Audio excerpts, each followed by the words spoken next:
আসসালামু আলাইকুম। আশা করি ভালো আছেন। তো আমার কাছে এখন পর্যন্ত হায়ার স্টাডির ব্যাপারে যে সমস্ত প্রশ্ন আসে, তার মধ্যে সবচেয়ে কমন একটা প্রশ্ন হচ্ছে যে, "ভাইয়া আমি তো একটা চাকরি করি। তো আমার ফ্যামিলি সাপোর্ট দেওয়া লাগে। তো আমি যদি এখন এই চাকরি ছেড়ে দিয়ে হায়ার স্টাডি করতে যাই, তাহলে আসলে আমি কি আমার ফ্যামিলিকে কোনো সাপোর্ট দিতে পারবো কিনা?" এই কোয়েশ্চেন মানে আমার কাছে যতগুলা কোয়েশ্চেন আসে তার মধ্যে অন্যতম একটা hot favourite question.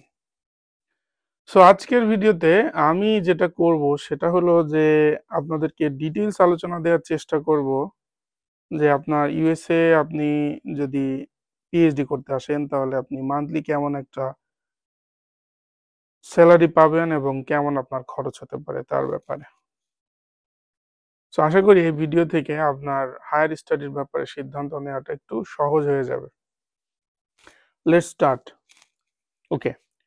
So last video থেকে আপনারা জানেন যে আমি বলেছিলাম দেখাইছিলাম টু বি স্পেসিফিক ওই যে I-20 তে যে মোটামুটি ইয়ারলি স্টাইফেন্ড থাকে 24,000 এভারেজ, হ্যাঁ? এর চাইতে অনেক বেশি ভালো বিশ্ববিদ্যালয় যেগুলা সেগুলোতে হয়তো স্টাইফেন্ড বেশি, আবার কিছু কিছু স্টেট আছে যেগুলোতে বিশ্ববিদ্যালয় অত ভালো না হলেও স্টেট ওয়াইজ খরচ বেশি হতে স্টাইফেন্ড বেশি থাকে।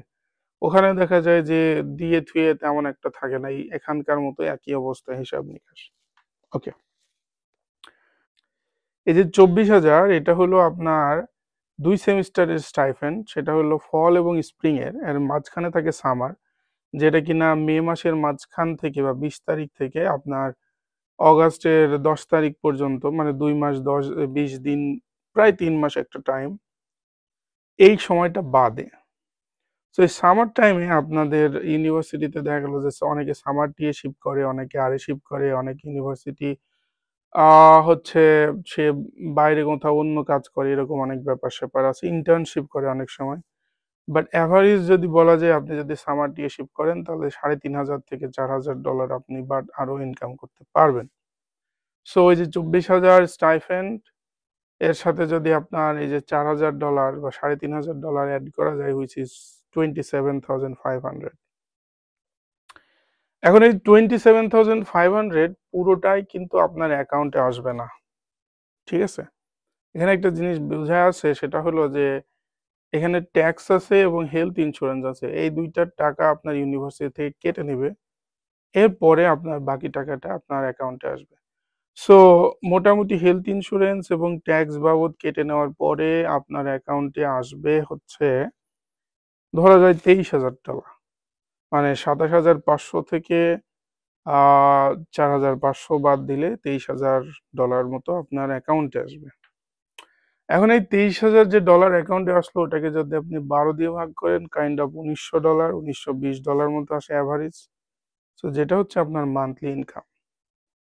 এখন এই মান্থলি ইনকামের এগেইনস্ট এ আসেন যে খরচের পরিমাণ দেখা যাক কেমন সেটা হয়।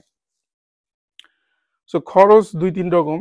আমি ওয়ান বাই ওয়ান আলোচনা করি। সো প্রথমত যদি আপনি ব্যাচেলর হন এবং শেয়ার্ড বাসায় থাকেন, হুইচ মিনস আপনার নিজস্ব একটা রুম থাকবে কিন্তু আপনি কিচেনটা শেয়ার, বাথরুমটা শেয়ার, এরকম কিছু। সেটার রেন্ট নিউ ইয়র্কের বিংহামটন শহরের অনুযায়ী আরকি $350 থেকে $450-500 পর্যন্ত। এভারেজ যদি $450 ধরে নেই, তাহলে আপনার রেন্ট হলো $450। এখন আসেন খাওয়া খরচ। আ য আমরা ইউজুয়ালি খাওয়া খরচ বলতে আমরা বুঝি হচ্ছে গ্রোসারিস, যেটা আমরা ওয়ালমার্ট থেকে নিয়ে থাকি। আর মাংস-টাংস আমরা নিই হালাল শপ থেকে। যেহেতু আমরা মুসলিম, আমরা আসলে এখানকার যে মাংস প্রসেসিং সিস্টেম, ওখানে তো ওরা আসলে আল্লাহর নাম নেয় না। সো আমরা হালাল শপ থেকে নিই। হালাল শপ এখানে নিউ ইয়র্কে এভেইলেবল। সো আপনি যদি এই মাংস এবং গ্রোসারিস বা খাওয়া-দাওয়ার আনুষঙ্গিক হিসাব করেন, তাহলে মোটামুটি মান্থলি 400 থেকে $450-500 ম্যাক্সিমাম হিসাব আসে। তো এটাকেও আমি এভারেজ 450 ধরবো আরকি। ঠিক আছে? তাহলে আপনার বাসা ভাড়া 450, খাওয়া খরচ 450, 900। এর বাইরে আপনার শপিং খরচ একটা থাকতে পারে যেটা আপনি ইয়ারলি করেন, শপিং তো প্রতিনিয়ত করে না, বাট যখনই করে ইনকাম সোর্স তো একই। সো আমি মোটামুটি হিসাব করে দেখছি যে মোটামুটি ইয়ারলি প্রায় $1200 মতো শপিং হয়ে যায়, এর বেশি হয়, কম হয় না। সো $1200 ধরছি হিসাবের সুবিধার জন্য। $1200 শপিং করলে আপনার মান্থলি এসে $100, তাহলে আপনার হয়ে গেল এখন $1000 খরচ। আরেকটাই ম্যান্ডেটরি খরচ হচ্ছে মোবাইল বিল। আপনার এখানে মোবাইল ডেটা বা ফোন সরি মিনিট কিনা লাগে, এবং অনেক সময় আপনার বাসার ইন্টারনেট বিল দেওয়া লাগে। অনেক সময় হচ্ছে আপনার মানে ইন্স্যুরেন্স থাকা সত্ত্বেও দেখা গেল যে আপনি হসপিটালে যেতে হতে পারে, সেক্ষেত্রে কিছু ইন্স্যুরেন্স কিছু দেয়, আপনার কিছু দেওয়া লাগে। সো এই আনুষঙ্গিক মিলায়ে আমি সেফ সাইডে থাকার জন্য আরো $100 ধরবো। ঠিক আছে, অনেক সময় হিসাবের বাইরে অনেক খরচ হয়ে যায়, সব মিলাই আর কি। সো তাহলে আপনার $1100 রাউন্ড ফিগার খরচ।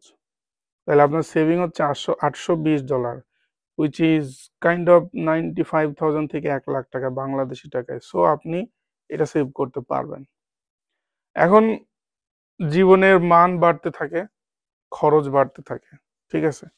এখন আপনি যদি মনে করেন যে আপনি আমেরিকাতে আসছেন, আপনি শেয়ার্ড বাসায় থাকবেন না, আপনি একা বাসায় থাকবেন, সেটার অপশন আছে। আপনি যদি স্টুডিও নেন, অর্থাৎ আপনার নিজস্ব রুম, নিজস্ব ছোট বাথরুম একটা, ছোট কিচেন একটা, সব মিলায় সবকিছু, আপনার কারোর সাথে শেয়ার করা লাগবে না, সেক্ষেত্রে ভাড়া চলে যাবে 700 থেকে 750, $800 পর্যন্ত।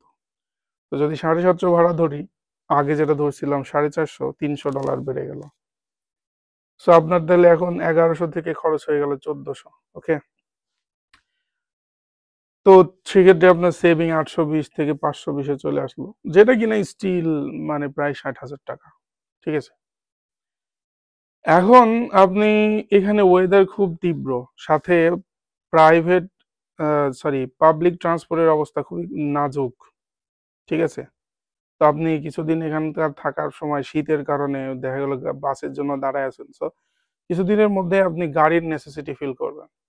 তো গাড়ির যে দাম, যেটা কিনা 5,000 থেকে 8,000, 10,000, $15,000 হতে পারে বিভিন্ন রকম গাড়ির উপরে, সেটার কথা আমি বাদ দিলাম। কিন্তু গাড়ি কিনলে আপনার মান্থলি একটা খরচ অ্যাড হয়ে যাবে, যেটা কিনা আপনার ফুয়েল খরচ এবং ইন্স্যুরেন্স। তো এটা আপনি অ্যাভয়েড করতে পারবেন না। সো এই ফুয়েল খরচ এবং ইন্স্যুরেন্স গাড়ি ভেদে 70 থেকে $100 হতে পারে বোধ। জ্বালানি খরচও 70 থেকে $100, ইন্স্যুরেন্সও 70 থেকে $100। সো 150 থেকে $200 আপনার একটা অ্যাড হবে আবার বাড়তি। তাহলে ওই যে আপনার আগের যে খরচ ছিল তার সাথে আপনার গাড়ি কিনলে আপনি $150 বা $200 অ্যাড করেন মান্থলি। সো আপনার শেয়ার্ড বাসায় থাকলে যেটা 820 ছিল এখন 620 হয়ে যাবে, একা একা থাকলে 520 ছিল সেটা এখন 320 হয়ে যাবে।